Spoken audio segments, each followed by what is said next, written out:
Namaskar and welcome to Parliament News. First, Lok Sabha. Lok Sabha today passed the motion of thanks to the President's address after Prime Minister's reply in the lower house to the discussion on it.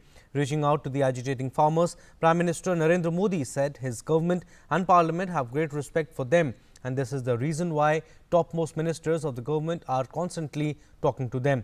He made it clear that those who want to continue with the old agriculture marketing system can remain doing so.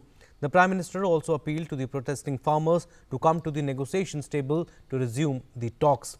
He allayed apprehensions on the farm laws, saying neither any agriculture mandi has shut down after the three laws were enacted, nor has the MSP stopped.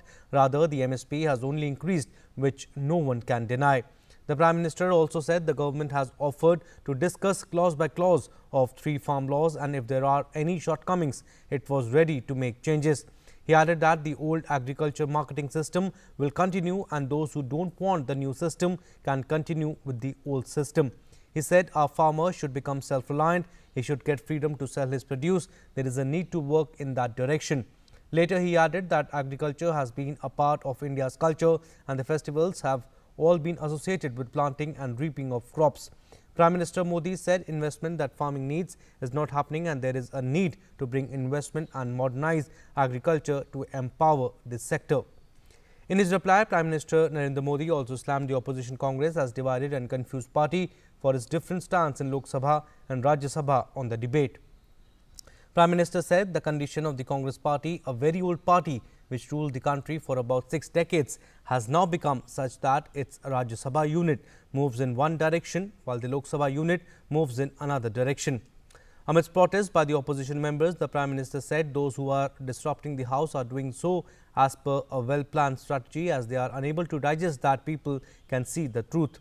The Congress walked out of the Lok Sabha as the Prime Minister Narendra Modi explained the government's stand on the three farm laws. Later, the DMK and TMC also walked out of the House. The Prime Minister said the NDA government has tried everything to bring changes in the country and asserted that if the intention is good, then the results will also be good. Complimenting healthcare and frontline workers for their relentless work during the pandemic, Prime Minister said India has managed the crisis successfully despite adverse predictions, and the country has now become a ray of hope for the world. He said the world post-COVID-19 is turning out to be very different, and in such times remaining isolated from the global trends will be counterproductive. That is why India is working towards building an Atmanirbhar Bharat which seeks to further global good. Prime Minister said the address of the President has showcased India's Sankalp Shakti, and his words have boosted the spirit and confidence among the people of India and inspired every heart. Soon after Prime Minister replied to the debate on the motion of thanks, Speaker Om Birla put all amendments moved by the opposition members for vote. Initiating the discussion on Union Budget 2021-2022, Congress leader Shashi Tharoor said people of the country have been left disappointed as the fuel prices are soaring and there was no relief in tax rates for the middle class.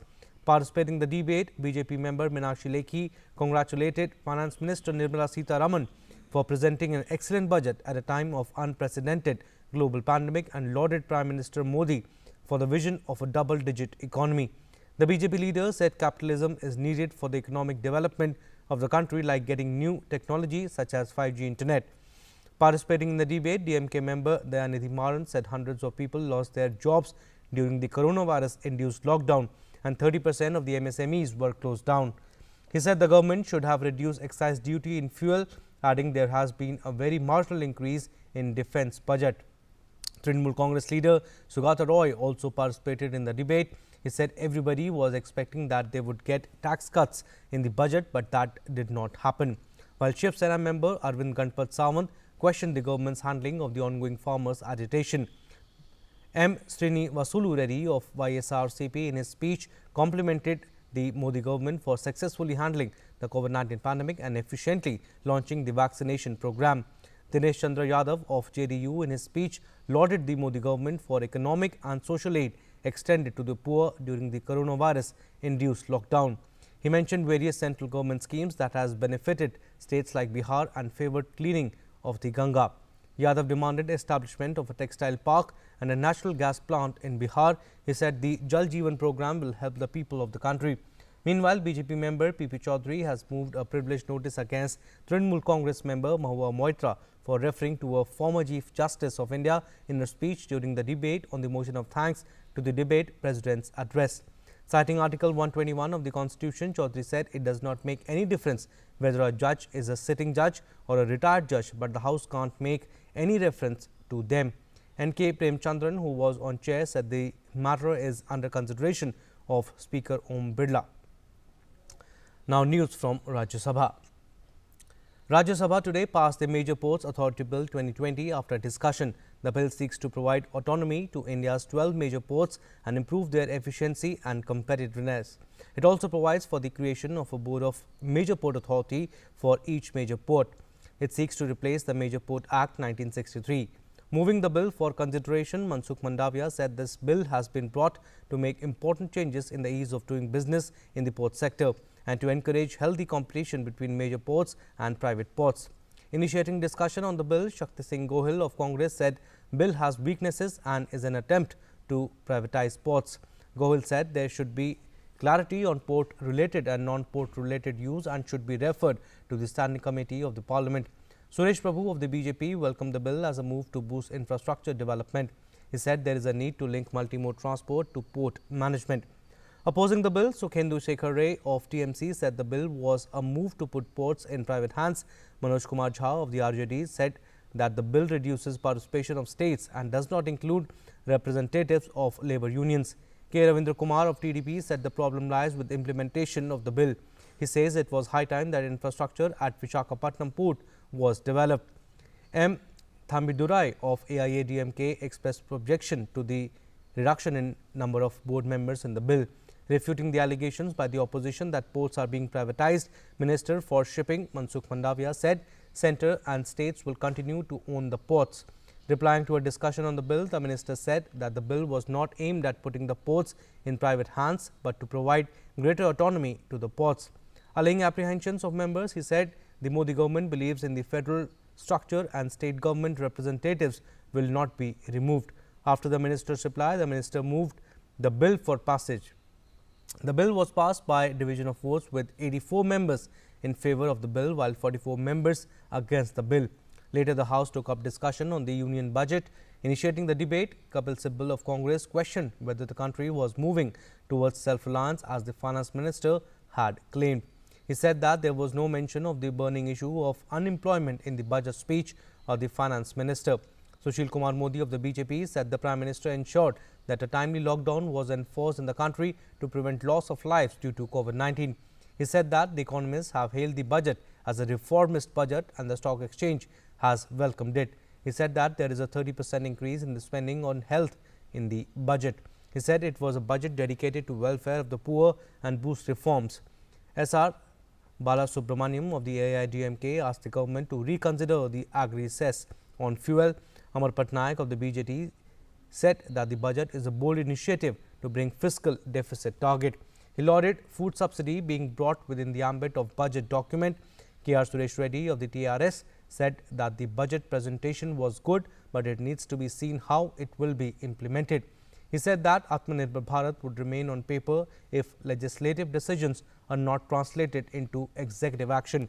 Earlier, during the 0 hour, Jairam Ramesh of the Congress requested the chairman that more time be allotted to budget discussion from 10 hours to 12 hours. Mr. Naidu said he will take a call on the matter. Anil Baluni of BJP highlighted the losses suffered by power projects and villagers in the recent Uttarakhand disaster. He said we can never forget the Kedarnath floods and urged the centre to devise a mechanism to study and mitigate glacier bursts. Jyotiraditya Scindia of BJP said states should be asked to furnish data of child marriages and mobilize Anganwadi workers on mission mode so that girls can go back to school. He said that education of the girl child was impacted due to COVID-19 as the period saw an increase in child marriages. 0 hour was followed by laying of special mentions. Later during the question hour, Civil Aviation Minister Hardeep Singh Puri, responding to a question about opening up air routes to over 80%, said government's decision to raise the frequency of commercial flights beyond 80% depends on the behavior of the virus and commercial decisions to be taken by the air carrier. Responding to a question on fluctuating airfares, he said the sector is a deregulated sector. The government does not determine the price fixed by air carriers. It is the market that determines the prices, and government can prescribe a ban only in extraordinary circumstances. Replying to a question on fencing along Bangladesh border, Minister of State for Home Nityanand Rai said 33 land acquisition proposals are pending with the West Bengal government. Around 60 km cannot be fenced, making the area prone to infiltration. He said that as many as 2,548 were caught while illegally entering the country. Replying to a question as to why the price of petrol is at an all-time high despite crude prices being at an all-time low, Petroleum Minister Dharmendra Pradhan said today the price of crude oil in international market is $61 per barrel. For the last 3 years, government has reduced excise duty and not increased or decreased the prices for almost 250 days. That's all we have in Parliament News. Good night.